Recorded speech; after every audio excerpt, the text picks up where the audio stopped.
Sejak sebelum pemilu, saya mendengar ada operasi pemenangan PSI yang dilakukan oleh aparat dengan menarget kepada penyelenggara pemilu daerah agar PSI memperoleh 50.000 suara di tiap kabupaten atau kota di Jawa dan 20.000 suara di tiap kabupaten atau kota di luar Jawa.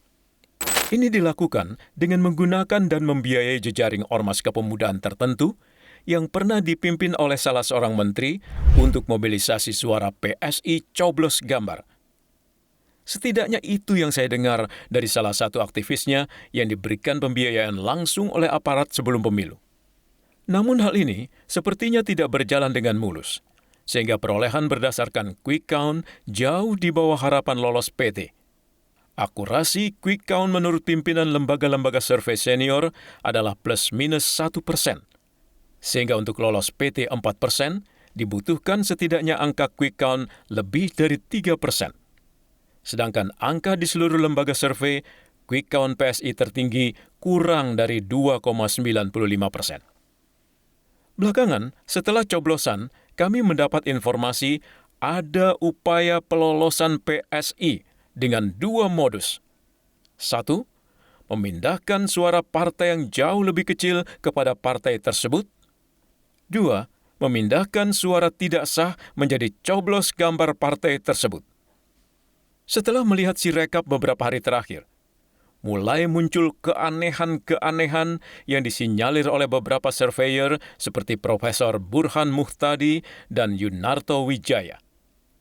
Begitu tajamnya kenaikan PSI dari beberapa TPS, sebagaimana dimuat di grafik akun X Profesor Burhan Muhtadi, di mana terjadi kenaikan tajam yang menyimpang dari tren line. Bahkan ada yang input sirekapnya dari 110 TPS menyumbangkan sekitar 19.000 suara, yang berarti 173 suara per TPS. Sampai-sampai hal ini trending di Twitter Land sebagai partai salah input. Kalau partisipasi pemilih diasumsikan sama dengan 2019, maka suara sah tiap TPS sama dengan 81,69% kali 300 suara, sama dengan 245 suara per TPS. Itu berarti persentase suara PSI sama dengan 173 per 245, sama dengan 71%. Dan seluruh partai lain hanya 29%. Sebuah angka yang sangat tidak masuk akal, mengingat PSI sebagai partai baru yang tanpa infrastruktur mengakar dan kebanyakan caleg RI-nya saya monitor minim sosialisasi ke pemilih. Penggelembungan suara PSI ini banyak terungkap, bukan hanya di tingkat TPS, tapi diduga mulai di pleno tingkat kecamatan. Tangkapan layar Form C1 di berbagai media sosial membandingkan antara Sirekap versus Form C1.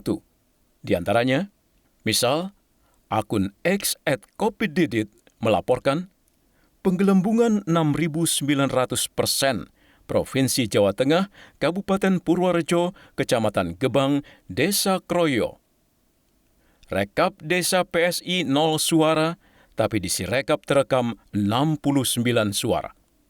Akun X @kocenglate bahkan baru merekap 66 TPS, semua angka PSI digelembungkan. Misal, 1. Di Provinsi Jawa Barat, Kabupaten Indramayu, Kecamatan Anjatan, Desa Kedungwungu, TPS 016, suara PSI digelembungkan 1.600%. Dari 2 suara menjadi 32. 2. Provinsi Sumatera Selatan, Kota Lubuk Linggau, Kecamatan Lubuk Linggau 2, Desa Karya Bakti, TPS 007. Suara PSI digelembungkan 4.100%. Dari 1 suara menjadi 41 suara. Bahkan ada yang digelembungkan 5.100%. Seperti di Sumatera Selatan, Kota Pagar Alam, Kecamatan Pagar Alam Satan, Desa Gunung Dempo, TPS 004, dari 4 suara menjadi 204 suara. Akun X @overgrassdmk12 melaporkan di Daerah Istimewa Yogyakarta, Kabupaten Kulon Progo, Kecamatan Temon, Desa Jangkaran, TPS 004, penggelembungan suara PSI sebesar 2.800%, dari 1 menjadi 28 suara. Laporan kader P3 di Kabupaten Bandung, Kecamatan Banjaran, Desa Banjaran Wetan, TPS 024, suara PSI digelembungkan 2.100%, dari 1 suara menjadi 21 suara. Dan masih banyak lagi laporan-laporan serupa kepada Pusat Tabulasi Nasional DPP P3 yang menurut laporan verifikasi sementara, DPW P3 dikategorikan sesuai dengan data lapangan. Penggelembungan suara PSI ini diduga terjadi begitu terstruktur, sistematis, dan masif atau TSM. Setiap penggeseran suara tidak sah menjadi suara PSI jelas merugikan perolehan seluruh partai politik peserta pemilu. P3 siap membawa hal ini sebagai materi hak angket. P3 akan mendesakkan pemanggilan seluruh aparat negara yang terlibat, mulai dari KPPS, PPS, PPK, KPUD, dan KPU, serta Bawaslu dan seluruh perangkatnya. Juga tidak tertutup kemungkinan aparat-aparat negara lainnya kita panggil. Soal laporan kecurangan kepada Bawaslu, itu diproses sesuai mekanisme yang berlaku. Tapi secara politik, DPR akan melakukan percepatan dan terobosan melalui hak angket agar tindakan-tindakan kecurangan pemilu semacam ini dihentikan.